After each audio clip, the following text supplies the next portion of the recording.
The room felt both sterile and intimate, a contradiction that perfectly matched the situation. Dr. Rebecca Morgan, with her soft curls and warmer-than-necessary smile, sat across from us in her sleek office chair, pen poised over a leather-bound notebook. Her practiced tone, calm and measured, filled the space. "Let's start with what brought you both here," she said, eyes flicking between me and Ethan. I could feel my husband shift uneasily beside me, his hands clasped tightly in his lap. I spoke first, unable to bear the silence. "We're stuck," I admitted, the word feeling both insufficient and heavy. "It feels like we're talking past each other. Like there's this distance I can't bridge." Ethan nodded but said nothing. His silence had become a constant companion, a shadow looming over us. It was the reason I had insisted on therapy. If he wouldn't talk to me, maybe he'd talk to someone else. Dr. Morgan's hazel eyes softened. "It's brave to admit when things aren't working. And it's clear you both care enough to be here. That's a good start." Ethan cleared his throat, his voice low and unfamiliar. "I just want things to feel normal again." I turned toward him, searching his face for some trace of the man I'd married, the one who used to tease me with goofy impressions and bring me coffee in bed. But his expression was guarded, his gaze fixed on the wall behind Dr. Morgan. The first few sessions were painful, unearthing grievances and misunderstandings that had festered for months, maybe years. But I couldn't deny that Dr. Morgan was good at her job. She had a way of untangling our words, making sense of the emotions buried beneath them. For the first time in a long while, I felt like progress was possible. And yet, something wasn't right. It started subtly, little things I noticed but dismissed as paranoia. Ethan was suddenly more engaged during sessions, his body language more open. He laughed at Dr. Morgan's jokes in a way that felt different, like he wanted her approval more than mine. And Dr. Morgan, ever the professional, seemed just a touch too invested in him. Leaning forward when he spoke, her compliments laced with warmth that felt overly personal. I tried to push the thoughts away, to focus on our relationship instead of obsessing over imagined slights. But the nagging suspicion grew with each session, each exchange of glances between them. Then came the moment I couldn't ignore. One Tuesday evening after a particularly emotional session, Ethan lingered outside Dr. Morgan's office. "I forgot my wallet," he said casually, heading back inside. I waited by the car, scrolling absent-mindedly through my phone. 5 minutes passed, then 10. When he finally returned, his expression was unreadable, his usual tension replaced by something almost light. "What took so long?" I asked, trying to keep my tone neutral. "Just talking," he said, avoiding my gaze. The seed of doubt planted itself firmly in my mind. I started paying closer attention, watching for signs, but they were always subtle, fleeting moments that could easily be explained away. A hand lingering a second too long on his arm during a session. A slight blush in her cheeks when he complimented her insight. And then there were the changes in Ethan. He was suddenly more attentive, more eager to please, but it felt off, like he was compensating for something. That's when I decided to record the sessions. It wasn't legal, I knew that. But I couldn't shake the feeling that something was happening behind my back, and I needed proof. I hid my phone in my bag, its microphone unobtrusively peeking out, and hit record at the start of each session. For weeks, I listened to the recordings late at night, replaying every word, every pause, every laugh. At first, there was nothing concrete, just my own paranoia echoing in my ears. But then during one session I caught it. A moment so brief it could have been missed if I hadn't been scrutinizing every second. Ethan was mid-sentence, talking about how disconnected he'd felt lately. Dr. Morgan leaned forward, her voice unusually soft. "You're carrying a lot, Ethan. I can see how hard you're trying." Her words weren't the issue. It was the tone. The way she said his name like it meant more to her than it should. And the way Ethan responded, his voice lowering to match hers. I don't know how to fix this." Something unspoken passed between them, a silence heavy with implication. I felt like I'd been punched in the stomach. I started staying late after sessions, pretending to need the bathroom or to check a text, just to see if Ethan lingered. He always did. And each time my suspicion grew. Finally I confronted him. "Do you have feelings for her?" I asked one night, the words trembling as they left my lips. Ethan's face went pale. "What? No, of course not." That's insane. Then why do you stay behind after every session? I demanded. Why do you act like she's the one you're trying to impress? His denial came too quickly, too forcefully. And that's when I knew. The next day, I called Dr. Morgan's office, pretending to be Ethan. I told her I wanted to schedule a private session to discuss something personal. She didn't hesitate. When I arrived instead of him, her surprise was obvious. She recovered quickly, her professional mask slipping back into place, but I saw the flicker of panic in her eyes. Mrs. Harper, I wasn't expecting you. No, I said, my voice steady. I'm sure you weren't. I sat down across from her, my bag resting heavily on my lap. I pulled out my phone and pressed play. Her voice filled the room, soft and intimate, followed by Ethan's quiet response. Dr. Morgan's face remained impassive, but I could see the tension in her jaw. I think we need to talk about boundaries, I said, my voice cold. She didn't deny it. She didn't apologize. Instead, she tilted her head, her calm facade cracking just enough to reveal a hint of defiance. What are you really looking for, Mrs. Harper? She asked. Her question hung in the air, sharp and cutting. And for the first time I realized this wasn't just about Ethan. It was about me too, my insecurities, my fears, the cracks in my marriage that had allowed this to happen. But one thing was clear. I wasn't going to let her win. Her question echoed in my mind long after I left her office, the tension still twisting in my chest. What are you really looking for, Mrs. Harper? It wasn't just a question. It was a challenge, an accusation cloaked in the guise of concern. I had gone there ready to confront her, to demand an explanation, but instead I'd left feeling more uncertain than ever. Was I really searching for answers? Or was I just clinging to the last shreds of control in a relationship slipping through my fingers? Ethan was already home when I walked in, sitting on the couch with his laptop open.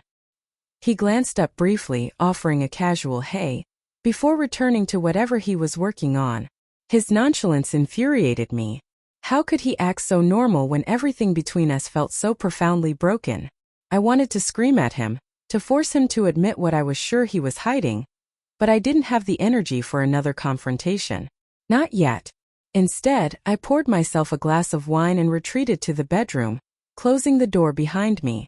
My mind raced as I tried to piece everything together, but the more I thought about it, the more tangled it all became. The recordings, the lingering looks, the late-night silences that had stretched on for months. It all felt like evidence, but was it enough? Or was I just seeing what I wanted to see? Dr. Morgan's words nagged at me, forcing me to question my own motives. That night I barely slept. I lay awake next to Ethan, listening to the sound of his breathing, wondering if I even knew the man I'd married. I thought back to the early days of our relationship, how effortlessly we'd clicked, how he'd once made me feel like the center of his world. Where had that gone? Was it lost forever? Or had we simply forgotten how to find our way back to each other? And more importantly, did he even want to? The following week, I walked into our next session feeling like a live wire, every nerve on edge. Dr. Morgan greeted us with her usual composed smile, but I could see the tension in her posture, the slight stiffness in the way she moved. She knew I was watching her now. And Ethan, God, Ethan. He seemed oblivious to it all, his demeanor relaxed, his voice easy. It made me want to shake him, to demand he take this as seriously as I was. As the session progressed, I waited for some slip, some clue that would confirm my suspicions. But instead, Dr. Morgan steered the conversation back to us, to the patterns in our relationship that had brought us there in the first place. She was skilled, I'd give her that. Her questions cut to the heart of things, forcing us to confront truths we'd both been avoiding. But even as we talked about our communication issues and unmet needs, I couldn't shake the feeling that something was happening beneath the surface. Her gaze lingered on Ethan a second too long. Her compliments felt too personal. And when the session ended, Ethan hesitated again, his hand resting on the doorknob as I gathered my things. I'll be right out, he said, his tone casual. I froze, my heart pounding. I could feel Dr. Morgan's eyes on me, waiting to see what I would do. For a moment I considered staying, refusing to leave until Ethan walked out with me. But instead I forced myself to nod and stepped into the hallway, my fists clenched at my sides. Outside I paced back and forth, the cold November air biting at my skin. 5 minutes passed. Then 10. When Ethan finally emerged, his expression was unreadable, but there was a tension in his jaw that hadn't been there before. He didn't offer an explanation and I didn't ask for one. That night I listened to the recording from the session, my hands trembling as I scrolled to the end. At first, it was just the usual post-session pleasantries, their voices calm and professional. But then there was a pause, a long silence that made my stomach churn. "Are you okay?" Dr. Morgan's voice was soft, almost tender. "Yeah," Ethan replied, his voice quieter than usual. "Just a lot to think about." "You're making progress," she said. "I can see it." The recording ended there, but it was enough to set my mind racing. Her tone wasn't clinical or detached, it was personal, intimate. And Ethan's response, while innocuous on the surface, felt loaded with unspoken meaning. The next morning I decided I couldn't keep doing this alone. I called my best friend Lauren and told her everything. Lauren had always been my sounding board, the person I turned to when I didn't know what to do. "Do you think he's cheating?" she asked bluntly, her voice laced with concern. "I don't know," I admitted. "But I can't shake the feeling that something's happening. If it's not physical, it's emotional." Lauren was quiet for a moment before she spoke again. "You need to confront him. For real this time. No dodging, no excuses. Just ask him outright." I knew she was right, but the thought of it terrified me. What if he denied it again? Worse, what if he didn't? That evening I waited until Ethan and I were alone, the weight of my decision pressing down on me like a stone. He was in the kitchen, cleaning up after dinner, when I finally mustered the courage to speak. "Ethan," I said, my voice steady despite the storm raging inside me. "We need to talk." He turned to look at me, his brow furrowed. "What's going on?" I took a deep breath, my hands gripping the edge of the counter for support. "I need to know the truth. About you and Dr. Morgan." His face went pale, his eyes widening in surprise, or was it guilt? For a moment he didn't say anything, and the silence was deafening. "There's nothing going on," he said finally, his voice defensive. "I don't know what you think is happening, but you're wrong." "Don't lie to me," I said, my voice breaking. "I've seen the way you look at her. I've heard the way you talk to her. I need to know if there's something you're not telling me." Ethan's expression shifted, his jaw tightening. "This is ridiculous," he said, shaking his head. "She's our therapist. That's it." But his words rang hollow, and I could feel the cracks in his denial. I wasn't sure what scared me more, the possibility that I was wrong or the possibility that I wasn't. Ethan's denial hung in the air, thin and brittle, like a thread stretched to its breaking point. I searched his face, desperate for a sign, some flicker of emotion that would confirm or contradict what I was feeling. But his expression was a carefully crafted mask, calm, controlled, and maddeningly opaque. It wasn't the face of a man caught in a lie, but it wasn't the face of an innocent one either. I felt my chest tighten, the weight of months of doubt pressing down on me. "You're not telling me everything," I said, my voice trembling despite my effort to stay composed. "I can feel it, Ethan. You're distant. You're different. And I don't know if it's her, or if it's us, but something is wrong. And I need you to be honest with me." Ethan sighed heavily, running a hand through his hair. He looked tired, like a man carrying a burden he didn't know how to put down. "I don't know what you want me to say," he admitted, his tone softer now. "Yes, things have been hard between us. Yes, I feel like I can open up to Dr. Morgan in a way I haven't been able to with you lately. But that's the point of therapy, isn't it? To figure out what's wrong and fix it." I wanted to believe him. I wanted to take those words and cling to them, to convince myself that this was all in my head. But there was something about the way he said her name, Dr. Morgan, that made my skin crawl. It wasn't disrespectful or overtly affectionate, but it held a kind of reverence, a weight that felt out of place. And the way he avoided my eyes, the way he shifted from one foot to the other like a boy caught sneaking out past curfew, told me that he was hiding something, even if he didn't want to admit it. "You don't see it, do you?" I asked, my voice quieter now, almost pleading. "The way you look at her. The way she looks at you. It's not professional, Ethan. It's something else." He frowned, shaking his head. "That's not fair. You're making assumptions, reading into things that aren't there. I don't feel anything for her. Not like that. Then why do you stay behind after every session?" I shot back. Why do you act like you're trying to impress her instead of me? Ethan flinched at the accusation, his mouth opening as if to respond, but no words came out. Instead, he turned away, bracing his hands against the edge of the counter. Because it's easier, he said finally, his voice so low I almost didn't hear him. What's easier? I demanded, my heart pounding in my chest. He exhaled shakily, his shoulders slumping. Talking to her. Being honest. It's easier than facing you. His words hit me like a slap, sharp and stinging. I felt my throat tighten, tears threatening to spill over as I tried to process what he was saying. So what? I asked, my voice cracking. You can't talk to me anymore, so you confide in her instead? Is that it? I don't know, Claire, he said, turning back to face me. His eyes were filled with a mixture of frustration and regret. I don't know how to fix this. I don't know how to make you happy again. The honesty in his voice was disarming, and for a moment, I didn't know how to respond. I wanted to yell at him, to demand that he try harder, but a part of me recognized the exhaustion in his words because I felt it too. We were both tired of fighting, of misunderstanding each other, of pretending that everything was fine when it wasn't. But that didn't mean I was ready to give up. Not yet. We can't fix this if you're not honest with me, I said finally, wiping at my eyes. If there's even a chance that what I'm feeling is real, you need to tell me. I deserve to know the truth, Ethan. Even if it hurts. He looked at me for a long time, his expression unreadable. And then slowly he nodded. Okay, he said.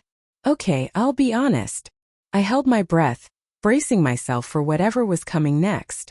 But instead of confessing to an affair, Ethan began to talk, really talk, for the first time in months.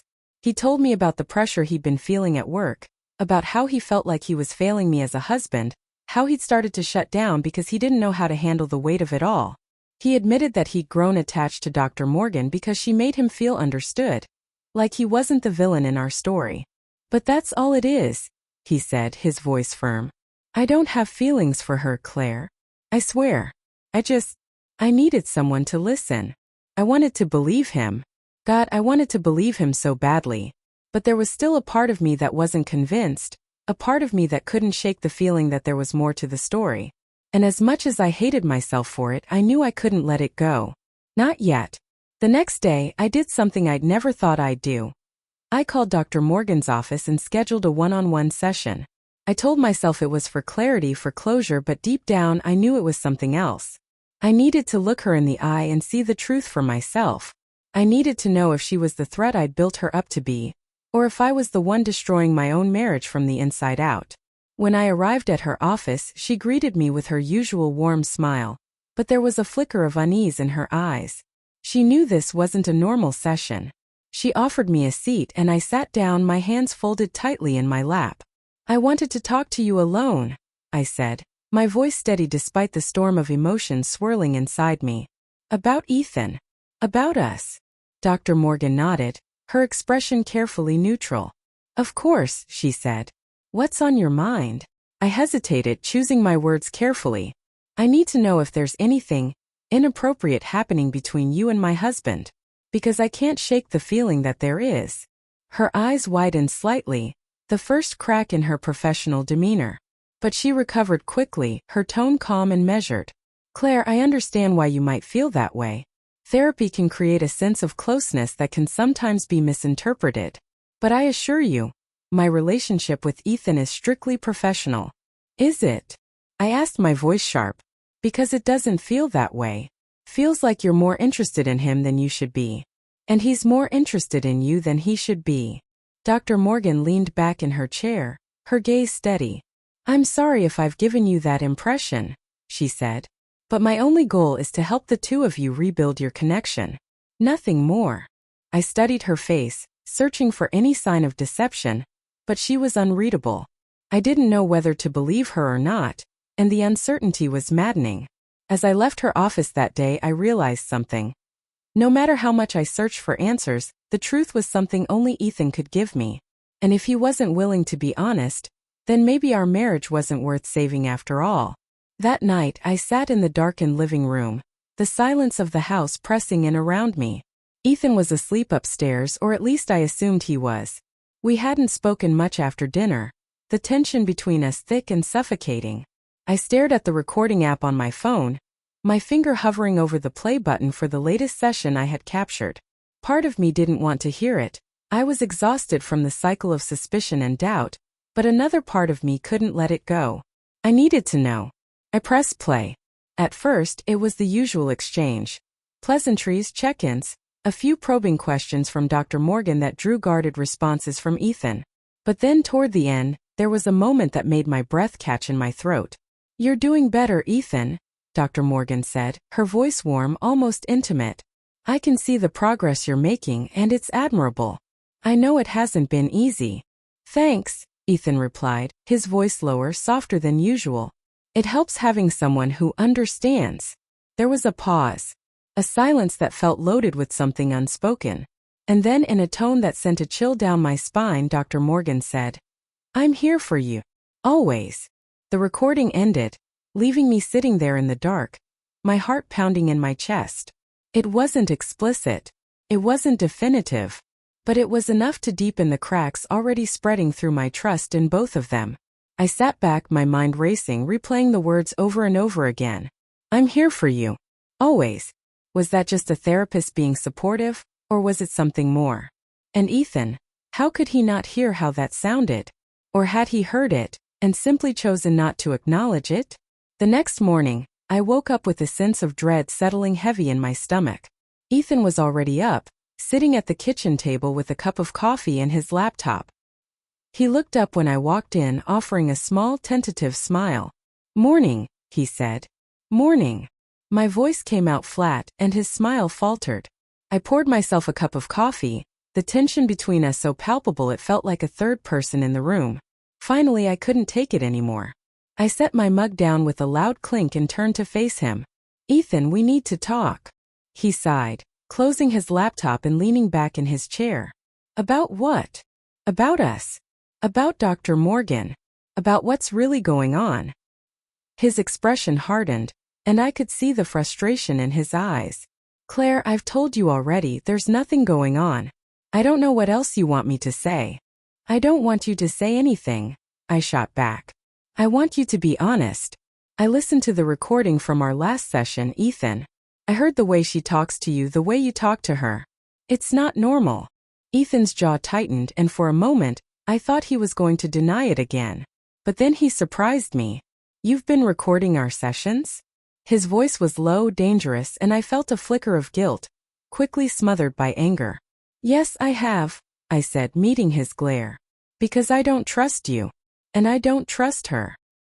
His chair scraped against the floor as he stood up, towering over me. "That's crossing a line, Claire. You had no right."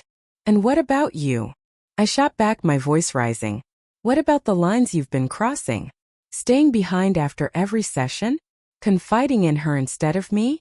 How is that any better?" Ethan ran a hand through his hair, his frustration evident. "This isn't about her, Claire. This is about us. About the fact that we've been falling apart for months, and neither of us knows how to fix it." "Then why does it feel like you don't even want to try?" I asked, my voice breaking. "Why does it feel like you're already halfway out the door?" His expression softened, and for a moment, I saw a flicker of the man I used to know, the man I'd fallen in love with. "I'm not out the door," he said quietly. "I'm still here. I'm still trying. But you have to trust me, Claire. If we're going to fix this, you have to trust me." I wanted to believe him. God, I wanted to believe him so badly. But how could I, when every instinct I had was telling me there was more to the story? "Then prove it," I said. "Prove that I'm wrong. Because until you do, I don't know if I can." Ethan's shoulders sagged, and he looked away, his silence speaking volumes. My heart sank. This wasn't the resolution I'd been hoping for. It wasn't even close. But at least now the truth was out in the open, raw and unfiltered. Whether or not we could survive it was another question entirely. Over the next few days, things between us grew colder, more strained. We still went to therapy, still sat in that sterile, too intimate room with Dr. Morgan, but the sessions felt different now. There was an undercurrent of tension, a silent battle playing out beneath the surface. I watched her closely, scrutinizing every word, every gesture, looking for proof of what I feared. But she was careful, professional, never giving me anything concrete to hold on to. It was maddening. And Ethan, he was distant, distracted, like he was carrying the weight of something he couldn't share. I didn't know if it was guilt or resentment or something else entirely, but it was driving a wedge between us that felt impossible to bridge. One night, I came home to find him sitting in the living room, a glass of whiskey in his hand. He looked up when I walked in, his eyes heavy with something I couldn't quite place. "Claire," he said, his voice rough. "We need to talk." My stomach churned. About what? About everything. He gestured for me to sit, and I did, my heart pounding in my chest. "I've been thinking a lot about us, about where we are, and I realized I haven't been fair to you. I've been shutting you out, and I know that's made you feel like you can't trust me." I nodded slowly, unsure of where he was going with this. "But I swear to you, Claire," he continued, his voice steady, "nothing has happened between me and Dr. Morgan. Nothing. I might have leaned on her more than I should have, but it was never anything more than that." I searched his face, looking for any sign of dishonesty, but all I saw was sincerity. And yet, the doubts lingered like shadows I couldn't quite banish. "Then why does it feel like you're hiding something?" I asked, my voice barely above a whisper. Ethan hesitated, and for a moment I thought he was going to deny it again. But then, to my surprise, he shook his head. "Because I have been hiding something," he admitted. "But it's not what you think." "What is it then?" I demanded, my heart racing. He looked down at his glass, his expression pained. "I've been scared, Claire. Scared that we're not going to make it. Scared that I'm going to lose you. And instead of facing that, I've been avoiding it. I thought if I could just fix myself, fix my own issues, maybe it would fix us too. But I see now that I was wrong." His words hit me like a wave, a mix of relief and sadness washing over me. For the first time in months, I felt like I was seeing the real Ethan, stripped of all the defenses and pretenses. And as much as it hurt, it also gave me a glimmer of hope. "I don't want to lose you either," I said, my voice trembling. "But we can't fix this if we're not honest with each other. About everything." Ethan nodded, his eyes meeting mine. "I know. And I'm ready to try. Really try." It wasn't a perfect resolution. There were still questions, still doubts, still wounds that needed time to heal. But for the first time in what felt like forever, I felt like we were finally on the same page. And maybe, just maybe, that was enough to start rebuilding what we'd lost. Over the next few weeks, I found myself walking a tightrope between hope and skepticism. Ethan's confession had shaken me, not because it was unexpected, but because it forced me to confront an uncomfortable truth. I was as much a part of the problem as he was. I had been so consumed by my suspicions, so wrapped up in my fear of losing him, that I hadn't stopped to consider how my own behavior might have pushed him away. It was a bitter pill to swallow, but if we were going to have any chance of saving our marriage, I knew I had to swallow it. Ethan made an effort, I'll give him that. He stopped lingering after our therapy sessions, coming straight to the car instead of hanging back with Dr. Morgan. He started opening up more during our conversations at home, even if his vulnerability was halting and tentative, like a man learning to walk on a tightrope. And yet the doubts lingered. It wasn't that I didn't believe him, it was that I couldn't. Not entirely. The shadow of my suspicions loomed over every interaction, every word exchanged between him and Dr. Morgan during our sessions. It poisoned the air between us, no matter how hard we tried to push past it. One evening, after another long day of navigating the awkward terrain of our new normal, I found myself staring at my phone again. The recordings of our sessions were still there, a digital archive of every word, every pause, every awkward silence. I hadn't listened to them since that night in the living room, but the temptation gnawed at me. What if I'd missed something? What if there was a detail, a slip, a moment that would finally confirm or dispel my fears? I pressed play. At first, it was more of the same. Dr. Morgan's calm, measured tone guiding the conversation, Ethan's halting attempts at honesty, my own guarded responses. But then toward the end of one session, there was a moment that sent a chill down my spine. Dr. Morgan had asked Ethan about his goals for our relationship, a standard question, nothing out of the ordinary. But it was the way he answered that made my breath catch. "I want us to feel connected again," he said, his voice low and earnest. "Like we used to, before everything got complicated." Dr. Morgan's response was professional, But there was an undertone to her voice, a warmth that felt too personal. That's a good goal, Ethan. Connection is what keeps us anchored, even in the hardest times. It wasn't the words themselves that bothered me. It was the pause that followed. A silence so heavy it felt like something unspoken hung in the air. I rewound the recording, listening again and again, trying to decipher the meaning behind that silence. Was it nothing, just a moment of reflection? Or was it something more? I didn't know. And that uncertainty was slowly driving me mad. The next morning, I decided I couldn't keep this to myself any longer. I called Lauren, my best friend, and poured everything out. The recordings, the lingering doubts, the moments that didn't add up. Lauren listened patiently, her tone calm and steady as she offered her advice. "Claire, you're torturing yourself," she said. "You've already confronted Ethan, and he's given you his answer. At some point, you have to decide if you believe him or not. But if you keep digging for something that might not even be there, you're going to destroy yourself, and maybe your marriage too."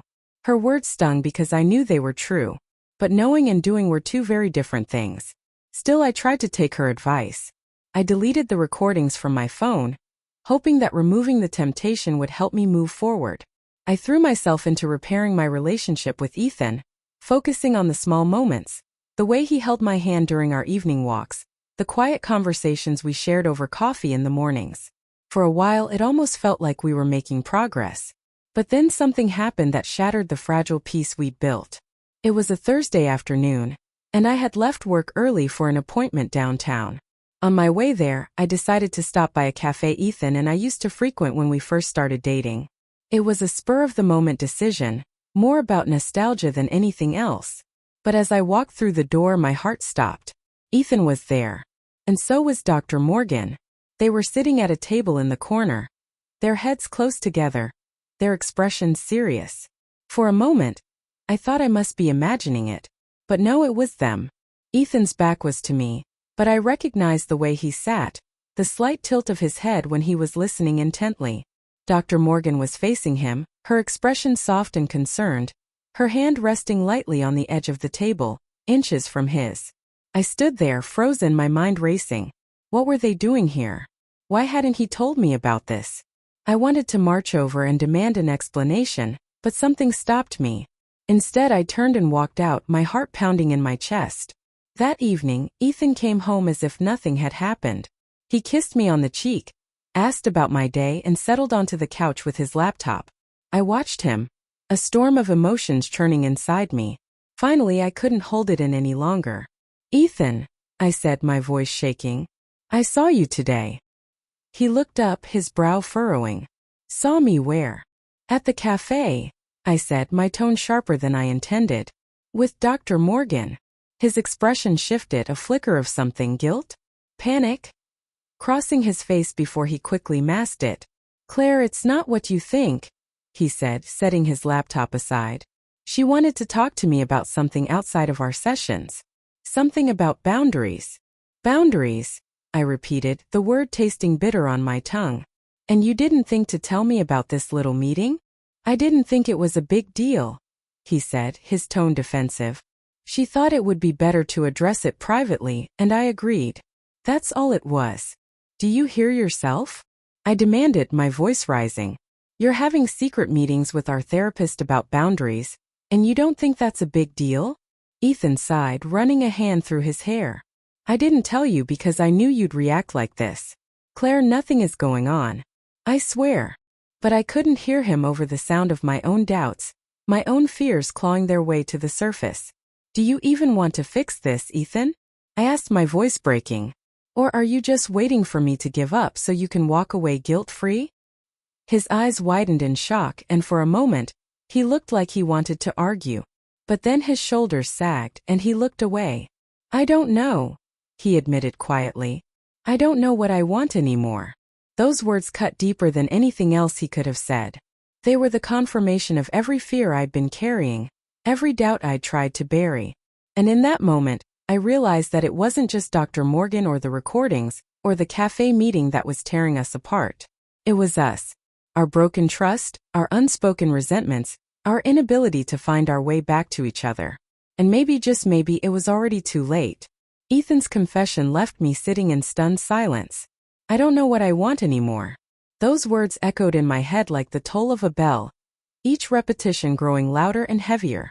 I stared at him, searching his face for any sign of regret or sorrow, but all I saw was exhaustion. He looked like a man who had carried a burden for far too long and had finally set it down, regardless of the wreckage it might leave in its wake. I didn't cry. I didn't yell. I didn't even move. I simply sat there, the weight of everything we'd been through pressing down on me until I felt like I could hardly breathe. Ethan shifted uncomfortably under my gaze, running a hand through his hair the way he always did when he didn't know what to say. "Claire," he said softly, breaking the silence, "I don't mean that I want to give up. I feel lost. I feel like I don't know how to fix this." "And you think I do?" I asked, my voice sharp and brittle. "You think I haven't felt lost too? The difference is I didn't stop trying. I didn't check out. And I stopped myself, the words catching in my throat. "You didn't what?" Ethan pressed, his tone defensive now. "I didn't turn to someone else." I snapped, the accusation spilling out before I could stop it. "I didn't sit in a cafe with our therapist, whispering God knows what while pretending everything was fine at home." Ethan flinched, his jaw tightening. "It wasn't like that," he said, his voice low but firm. "I told you it was about boundaries. She thought it was important and I agreed." "Do you even hear yourself?" I demanded, rising from my seat. "You're defending secret meetings with the woman I've been telling you I don't trust. Do you know how that makes me feel? Like I'm crazy? Like I'm paranoid for even questioning it? Because that's how I've felt for months, Ethan. Like I'm losing my mind." "I'm sorry," he said, his voice softer now. "I never meant to make you feel that way. But you're not listening to me, Claire. Nothing is happening between us. I swear to you." I wanted to believe him. God, I wanted to believe him so badly. But how could I, when every instinct I had screamed that there was more to the story? "Then why didn't you tell me about the meeting?" I asked, my voice quieter now but no less insistent. "If it was so innocent, why keep it a secret?" Ethan hesitated, his eyes flicking away from mine. "Because I knew you'd overreact," he admitted. "I knew you'd twist it into something it wasn't. Just like you're doing now." His words stung, but more than that, they infuriated me. "Don't you dare blame this on me," I said, my voice trembling with anger. "Don't you dare act like this is my fault. You've been lying to me, keeping things from me, and now you're trying to make me the bad guy? That's not how this works, Ethan." He sighed heavily, rubbing a hand over his face. "I'm not trying to make you the bad guy," he said. "I'm just trying to explain how I've been feeling. How hard it's been for me too." "And what about me?" I asked, my voice breaking. "Do you even care how hard this has been for me? Do you even care how it feels to wonder every day if the man you love is falling for someone else?" Ethan's face softened, and for a moment I thought he might reach for me, might try to comfort me the way he used to. But he stayed where he was, his shoulders slumping as if the weight of my words had drained him of whatever strength he had left. "Of course I care," he said quietly. "But I don't know how to fix this, Claire. I don't know how to make you believe me." "Maybe you can't," I said, the words tumbling out before I could stop them. "Maybe we're too far gone." The silence that followed was deafening. Ethan stared at me, his expression a mixture of shock and hurt, but he didn't argue. He didn't deny it. And that, more than anything else, told me how much damage had already been done. I slept in the guest room that night, the weight of everything we'd said hanging heavy in the air. I lay awake for hours, staring at the ceiling, replaying our argument over and over in my mind. I thought about the early days of our relationship, when everything had felt so easy, so effortless. I thought about the man I'd fallen in love with, the man who had once made me feel like the most important person in the world. And I wondered if that man was still there, or if he had been replaced by someone I barely recognized. The next morning, Ethan was gone by the time I woke up. There was a note on the kitchen counter. "Went for a drive. Needed some space." I stared at the words, my heart sinking. This wasn't like him. Ethan wasn't the kind of man who ran away from problems. At least he hadn't been before. I spent the day trying to keep myself busy, but no matter what I did, my thoughts kept drifting back to him. Where had he gone? What was he thinking? Was he coming back? By the time evening rolled around, I was a bundle of nerves, pacing the living room and checking my phone every few minutes. Finally, just after sunset, I heard the sound of his car pulling into the driveway. He walked in slowly, his expression guarded, and I braced myself for whatever was coming next. I needed some time to think, he said, his voice quiet. About us. About everything. And I asked, my heart pounding in my chest. And I realized something, he said, meeting my gaze. I don't want to lose you, Claire. I don't want to give up on us. But if we're going to fix this, we can't keep doing it like this. We can't keep tearing each other apart. His words caught me off guard, and for a moment, I didn't know how to respond. So what do we do? I asked finally, my voice barely above a whisper. We start over, he said. We go back to basics. We stop blaming each other, stop keeping secrets, and just try. Really try. It wasn't a perfect solution. It wasn't even a guarantee. But for the first time in what felt like forever, it felt like we were on the same page. And maybe, just maybe, that was enough to take the first step toward healing. Ethan's words lingered in the air, fragile but powerful, like the first fragile note of a symphony after a long silence. Start over. The idea sounded both impossibly naive and desperately necessary. I wanted to believe it was possible, that we could strip away the layers of doubt and resentment, and somehow find our way back to the foundation of what we used to be. But the reality was far more complicated. Starting over wouldn't erase the things we'd said and done, the wounds we'd inflicted on each other. Still, it was a lifeline, and I wasn't ready to let it go. Starting over, I repeated, testing the words like they were foreign to me. What does that even look like, Ethan? How do we just forget everything that's happened? He shook his head, running a hand through his hair. We don't forget it, he said quietly. We learn from it. We stop letting it define us. I don't know how else to explain it, Claire. I just know that if we keep going like this, we're going to destroy each other. His honesty hit me like a punch to the chest. He wasn't wrong. We were already standing on the edge of that cliff, teetering precariously with every argument, every unresolved moment of doubt. I thought about all the nights I'd spent awake replaying. Ethan's words hung heavy in the air, his sincerity undeniable, but it wasn't enough to erase the ache in my chest. The trust we'd once shared felt like a fragile, distant memory, and I couldn't see a clear path forward. Still, I wasn't ready to walk away. Not yet. I don't want to destroy us either, I said finally, my voice trembling. But I can't just snap my fingers and pretend like everything's fine. Starting over sounds good in theory, Ethan, but it doesn't fix the fact that I don't feel like I know you anymore. And maybe you don't know me either. He looked at me then, his expression raw, his eyes searching mine for something I wasn't sure I could give him. Then let's get to know each other again, he said, his voice breaking. Let's figure it out piece by piece, one step at a time. Sounded so simple, but nothing about this was simple. Yet, as I stood there looking at him, this man I had loved for so many years, this man who had hurt me and been hurt by me in return, I realized that I still wanted to try. Maybe it wasn't about forgetting or starting fresh. Maybe it was about rebuilding brick by painful brick. Okay? I whispered, the word feeling both terrifying and liberating. But this has to go both ways, Ethan. You have to let me in. You have to be honest with me. No more secrets. No more shutting me out. I will, he said without hesitation. I promise. I wanted to believe him. I needed to believe him. And for now that had to be enough. The days that followed weren't easy. We both carried scars from the months of mistrust and resentment, and every conversation felt like navigating a minefield. But slowly we began to find moments of connection again. Small tentative steps that felt fragile but real. Ethan started leaving handwritten notes for me in the mornings, little reminders of the man he used to be, the man I hoped he still was. I made an effort to meet him halfway, to listen without jumping to conclusions, even when my insecurities tried to convince me otherwise. Dr. Morgan, surprisingly, wasn't part of our healing process. At our next session, Ethan and I both agreed that continuing therapy with her wasn't the right choice. It wasn't that she had done anything explicitly wrong, but the dynamic had become too complicated, too fraught with unspoken tension. Ethan suggested we find a new therapist, someone neutral, someone neither of us had formed any attachments to, and I agreed.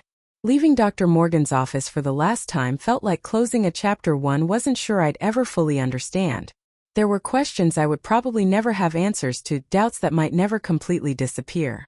But as Ethan and I walked out together, his hand brushing against mine in a silent gesture of reassurance, I realized that some questions didn't need answers. What mattered was what we chose to do now, how we chose to move forward.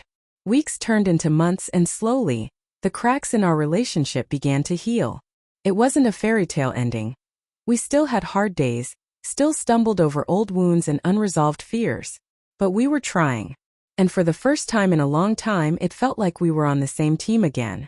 One evening, as we sat on the porch watching the sun dip below the horizon, Ethan reached for my hand.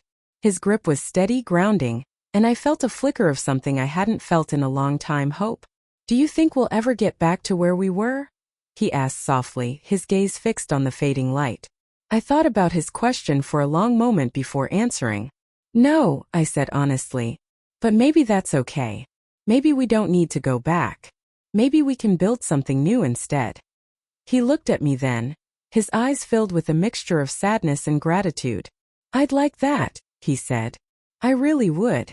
And in that moment, sitting there hand in hand as the world moved on around us, I realized that maybe the point wasn't about finding our way back. It was about finding our way forward together. And for the first time in what felt like forever, I believed we could.